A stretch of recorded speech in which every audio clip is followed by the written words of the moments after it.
C'est un tournoi qui a su évoluer avec le temps, qui s'est renouvelé, qui s'est relevé aussi de la difficile parenthèse du Covid pour renaître aujourd'hui dans un format inédit.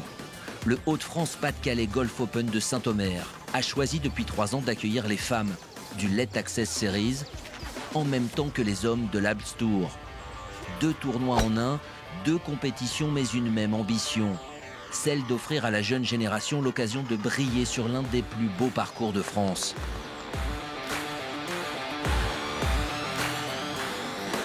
Tendre la main, casser les codes et les barrières, autant de valeurs qui font partie de l'ADN d'un rendez-vous qui fêtera l'an prochain ses 35 ans.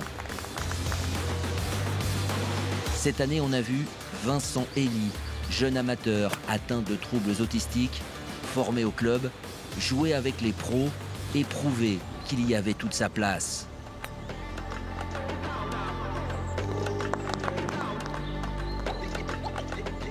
On y a revu Darren Strachan, 20 ans, brillant lors du dernier Open de France, jouer un 2e tour à +2 et rêver sûrement à un futur avenir professionnel, lui qui a fait ses gammes au golf tout proche d'Ardelot.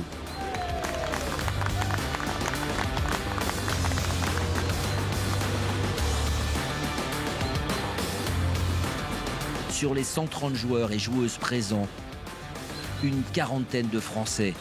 L'avenir du golf tricolore donc, mais aussi des valeurs sûres comme Julien Ken. Certainement le mieux placé du haut de ses 44 ans pour mesurer l'importance d'un tel rendez-vous dans la carrière d'un joueur. Moi je suis passé par le Alps Tour, j'ai gagné 4 fois sur le Alps Tour. Après j'ai gagné sur le Challenge Tour, après sur le Tour européen. Ça a été un déclencheur pour moi. Et c'est une façon aussi de reprendre confiance que de revenir ici et enfin, quelque part, je me mets un peu en danger aussi, mais c'est des circuits qui font leur part du travail pour développer le golf français. C'est important qu'il y ait des opportunités de jeu en France sur des parcours bien préparés et dans des bonnes conditions, oui, pour élever le niveau des joueurs français. L'idée, c'est de jouer des tournois, d'avoir des opportunités de jeu pour pouvoir aguerrir son jeu en compétition. Parce qu'il n'y a rien qui remplace la compétition. On peut s'entraîner comme un fou à la maison, arriver en tournoi, c'est plus du tout le même jeu. Donc je pense que c'est une bonne chose, moi, qu'il y ait beaucoup d'opportunités de jeu pour les jeunes générations et même pour moi qui cherche aussi à jouer des tournois en vue des cartes européennes. Handicapé par de lourdes blessures au dos ces dernières années, Julien Ken tente un comeback vers le plus haut niveau. En acceptant avec humilité mais détermination de revenir jouer sur les tournois qui l'ont révélé il y a 20 ans. J'ai toujours le plaisir de jouer au golf, j'ai toujours le plaisir de la compétition. Maintenant, quand il n'y a pas les résultats, c'est plus compliqué parce que je quitte ma famille, ma femme, mes enfants et que je pars pour perdre de l'argent à chaque fois. Donc ça, c'est un peu plus dur. Voilà, mais je me laisse encore un peu de temps, vu que physiquement, là, ça va mieux depuis quelques mois. Je me laisse un peu de temps pour essayer de retrouver mon niveau de jeu. À Saint-Omer, Julien Ken a bien joué, rendant une quarte finale dans le par, mais pas suffisamment pour aller chercher les premières places. Il doit se contenter d'un top 10. Top 10 dans lequel on retrouve 6 Français, dont l'actuel premier à l'ordre du mérite de l'Alps Tour, Benjamin Kedoshim, désormais assuré de jouer sur le Challenge Tour l'an prochain, après une nouvelle 2e place. Le Challenge Tour, puis le Tour européen et enfin le Graal du circuit américain. Une trajectoire qui rappelle forcément celle de Mathieu Pavon, le modèle à suivre. Venu plusieurs années à Saint-Omer comme ici en 2016, quand il finit 7e. J'ai pas trop joué dernièrement, j'ai pris du temps pour moi, pour me reposer, pour bien m'entraîner et aborder les tournois qui sont bien dotés comme ici à Saint-Omer. Donc voilà, je me suis bien entraîné, je me sens bien et puis je joue plutôt bien au golf, donc je suis très content. Marcher sur les traces de Mathieu Pavon, c'est l'objectif que s'est fixé Aaron Van Hove. À seulement 16 ans et encore amateur, il a régalé lors du premier tour, s'installant tout en haut du leaderboard à -3. Il a déjà tout mis en place pour atteindre le plus haut niveau, une structure mais aussi une vraie détermination. On a décidé que l'objectif principal, c'était les cartes européennes en 2025 pour accéder au Challenge Tour en 2026. Et du coup, l'Alps Tour, c'est parfait pour moi pour me préparer à ça. C'est une très bonne expérience, jouer ces tournois, parce que jouer des tournois pro, c'est pas tout le temps qu'on peut en faire.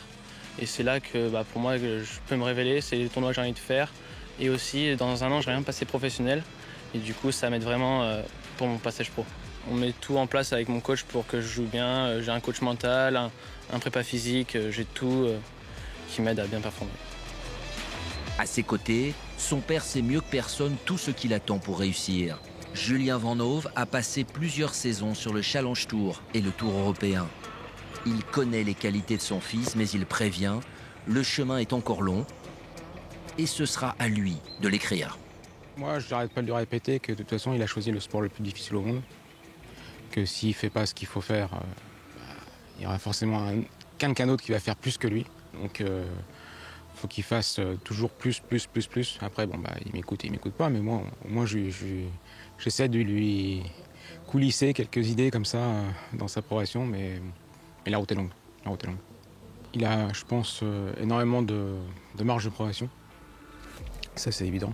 Ensuite, c'est un ado, donc quand il réfléchit émotionnellement encore. Et bon, ça va venir. Donc forcément, à mon avis, il perd quelques points à cause de ça. Mais il a quand même cette âme d'accrocheur qui lui permet, même s'il ne joue pas de terrible, de ramener une bonne carte. Sa deuxième journée à +1, avec ce dernier birdie pour finir au trou numéro 9, le laisse à seulement 2 petits coups du vainqueur. Et cela fait forcément naître un peu de frustration. Avec mon père, on s'était dit on y va pour gagner. Et puis j'ai joué moyen aujourd'hui, mais je me suis quand même accroché. Du coup, ça fait que j'ai fait une deuxième place.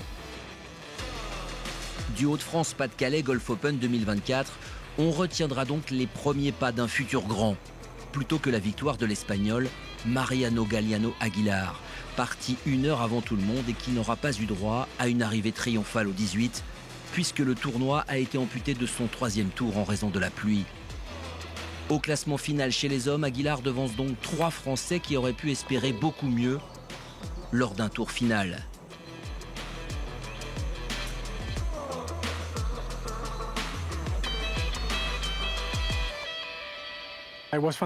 C'est vraiment fantastique, ça fait plusieurs semaines que je joue vraiment très bien.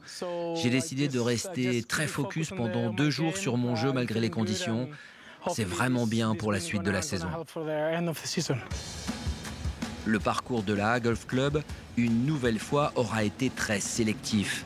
Et ce n'est évidemment pas pour déplaire au patron des lieux qui se délecte des difficultés que réserve ce 18 trous. Ce parcours qu'on a fait pour les jeunes, je dirais qu'il n'est pas améliorable en longueur. Donc il faut que ce soit des jeunes qui démarrent et qui aient des greens difficiles, ce qui est le cas, parce qu'ils se plaignent tous qu'ils ont bien poté, mais les balles ne sont pas rentrées. Et il faut de toute façon les empêcher de vouloir taper fort. Il y en a un qui m'a demandé si on pouvait couper une branche après le départ du trou numéro 6. Comme ça, il pourrait essayer de taper le green en 1, mais je lui dis jamais. Parce que moi, je veux vous obliger à jouer tout droit sur ce dogleg et après avoir un coup de 100-135 mètres à faire. Et donc là, le faire, je dirais, comme vous devez savoir le faire. Le tournoi féminin a donné lieu à un scénario beaucoup plus palpitant. Jusqu'au bout, on a cru que la jeune Française Lucie Malchiran ferait partie des candidates à la victoire. À 21 ans, désormais lancée dans une carrière pro, elle aussi fait partie de l'avenir du golf tricolore. Un cut à l'Evian Masters et une série de top 10 sur le Let Access Series, la joueuse d'Aix-en-Provence est en forme et l'a prouvé une nouvelle fois à Saint-Omer. Courageuse sous la pluie vendredi, elle réussit néanmoins à jouer sous le par et finit son tournoi à seulement 2 coups des leaders. Son objectif reste intact, gagner dès que possible le droit de jouer sur le Ladies European Tour. Mon grand jeu est super bon. Mon putting surtout est incroyable en ce moment et c'est ça qui me permet de mieux scorer, donc je suis contente là-dessus. Et je sens que la dynamique mentale aussi est bien meilleure que l'année dernière ou que même en début de saison, ça va de mieux en mieux, donc je suis contente. Je m'entraîne de mieux en mieux, j'ai mis l'accent sur mon petit jeu surtout ces derniers temps et sur mon driving, donc je suis contente parce que ça paye de plus en plus et ça va dans le bon sens. Comme Aaron Vanhove chez les hommes, Lucie Malchiran aurait certainement eu son mot à dire lors d'un vrai 3e tour, car la victoire finale chez les femmes s'est jouée à -4. 3 joueuses se sont donné le moyen d'y croire. L'Australienne Kelsey Bennett, tout d'abord. La première à en finir,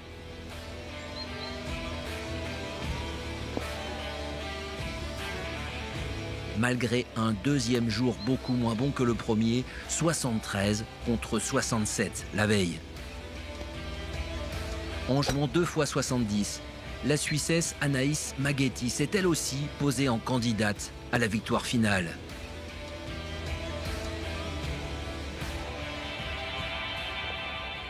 Deux joueuses à -4 au clubhouse, il y avait encore la place pour faire mieux et éviter les playoffs. Une place que Billie Jo Smith a cru tenir au bout de ses clubs. Partie du 10, l'Anglaise aborde son dernier trou avec un coup d'avance. Le par est synonyme de victoire et toutes ses copines du circuit sont venues l'accueillir et lui faire la fête.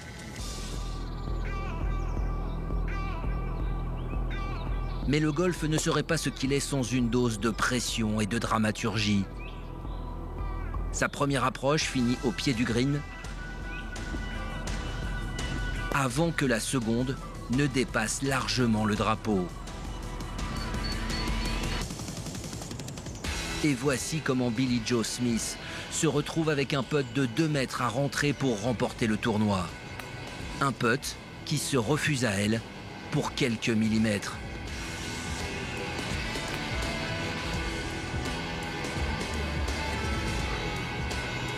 La voici embarquée dans un play-off à 3.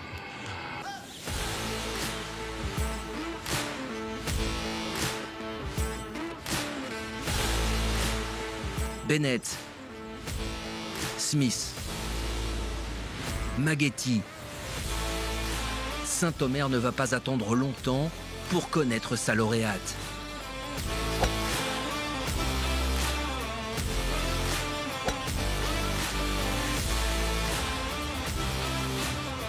Devant une foule nombreuse qui s'est rassemblée autour du trou numéro 1, les 3 joueuses touchent le green en 2.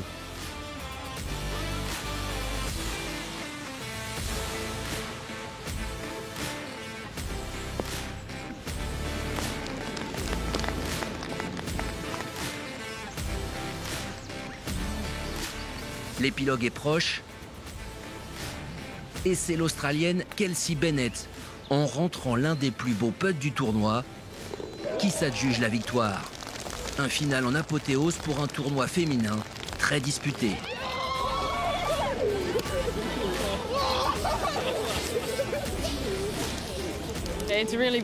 Cette victoire est énorme pour moi. Je cherche à jouer sur le LED Series l'an prochain et ce succès va me rapporter vraiment beaucoup de points.